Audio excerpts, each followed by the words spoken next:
We are an African people. The streets of Harlem, New York were alive with the sounds of protest as a coalition of left-wing groups gathered there to demonstrate against U.S. foreign policy, specifically to express outrage about the U.S.-led bombing campaign in Libya and economic sanctions against Zimbabwe. We know that it has never been in our interest for someone outside of our community to come in and solve our problem. Can I get a witness on that? What we're saying is, if it's an African problem, then it needs to be an African solution.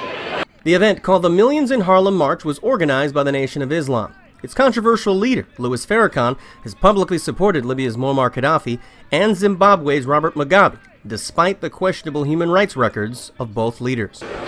Martin Luther King took a position against the war in Vietnam here in Harlem, energized that movement. Today, Minister Farrakhan comes back to Harlem to energize that movement once again.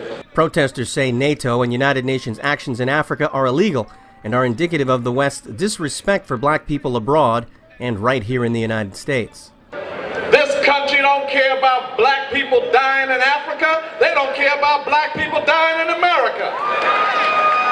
That's not why they're there. They're there for oil.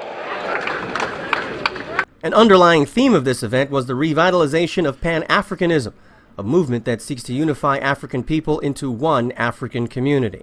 Besides the bombings and the sanctions, organizers had a number of issues that they railed about in this rally. Police brutality, rapid unemployment in the black community, housing foreclosures, gentrification, the destruction of public education, and the proliferation of the prison industry, with what they described as a racist justice system that is tilted against people of color. The annual event, which stemmed from the historic Million Man March in Washington, D.C. back in 1995, has dwindled in size in recent years, but many here see U.S. foreign policy in Africa and its domestic policies toward urban communities as lightning rods to rally the community in greater numbers politically. In New York, Gary Anthony Ramsey, Our News Now.